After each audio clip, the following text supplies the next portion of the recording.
नमस्कार प्रिय दर्शकों, ज्योतिष शास्त्र में आप लोगों का हार्दिक स्वागत। आज मैं आप लोगों को नीच भंग राजयोग के बारे में बताऊंगा। हमारी कुंडली में जब कोई ग्रह नीच का बैठ जाता है तो वह किस प्रकार से हमको कैसा फल देगा, इसके बारे में जानेंगे। अक्सर ये देखा जाता है कि जिसकी कुंडली में नीच ग्रह बैठा हो तो आदमी बहुत भयभीत हो जाता है और परेशान होता है। और ये ज्योतिष शास्त्र कहता है कि अगर किसी की कुंडली में नीच ग्रह वहाँ बैठा हो तो उसके साथ जो भी ग्रह बैठा हो उसका उसी ग्रह से उसको वैसे ही फल मिलता है। परंतु हमको ये जानना है कि हमारी कुंडली में नीच भंग राजयोग बन रहा है कि नहीं। अगर हमारी कुंडली में नीच भंग राजयोग बनता है तो हमारे लिए नीच ग्रह का कोई भी अशुभ दोष नहीं लगेगा। नीच भंग राजयोग किस प्रकार से बनता है, मैं आपको एक दो उदाहरण बताता हूँ। इस कुंडली में आप लोग ध्यान से देखेंगे कि इसमें नीच भंग राजयोग कैसे बन रहा है और कौन सा ग्रह इसमें नीच का है। सबसे पहले आप देखेंगे इसमें भाग्यस्थान में जहाँ पे वन लिखा है, भाग्यस्थान में मेष राशि, यहाँ पे शनि नीच के बैठे हैं। तो पाराशर अनुसार इसमें ये बताया जाता है कि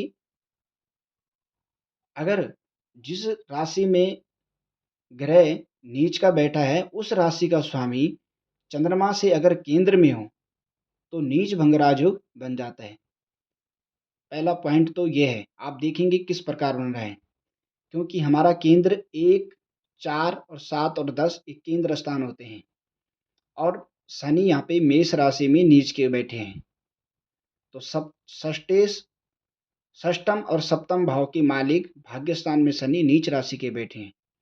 यानी कि इसमें ये दिखता है कि पति या पत्नी, उनका जो स्वभाव है वो नीच प्रवृत्ति का है। तो परंतु इसमें ऐसा दिखता है, पर लेकिन हम लोगों को अगर नीच भंग राजयोग के बारे में जानेंगे, पर लेकिन इसका फल दूसरा है। कैसा है? क्योंकि अगर शनि मेष राशि में नीच के बैठे हैं तो मंगल चंद्रमा से केंद्र में होने चाहिए, तो नीच भंग राजयोग आसानी से बन जाएगा। जैसे शनि यहाँ पर मेष राशि में नीच के बैठे हैं तो मेष राशि के स्वामी हुए मंगल।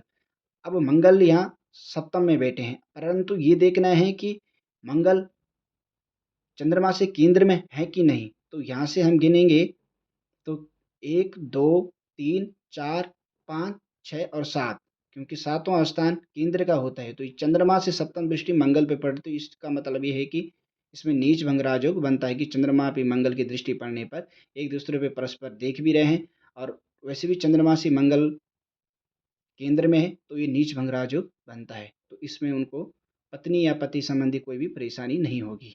दूसरा योग है कि इसमें कहते हैं एकावली राजयोग।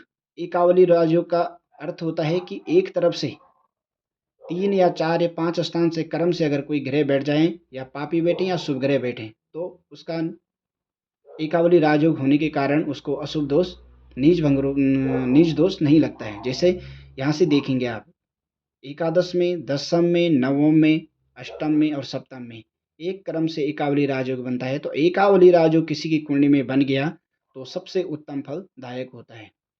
तो इस प्रकार से आप लोग इन कुंडलियों को देख सकते हैं और समझ सकते हैं। ऐसा नहीं हो कि हम ऊपर-ऊपर से कुंडलियों के बारे में जानें और पूर्ण ज्ञान ना होने के कारण हम लोगों को गलत शिक्षा दें, गलत लोगों को बताएँ कि आपकी कुंडली में नीच राशि है या नीच ग्रह बैठा है।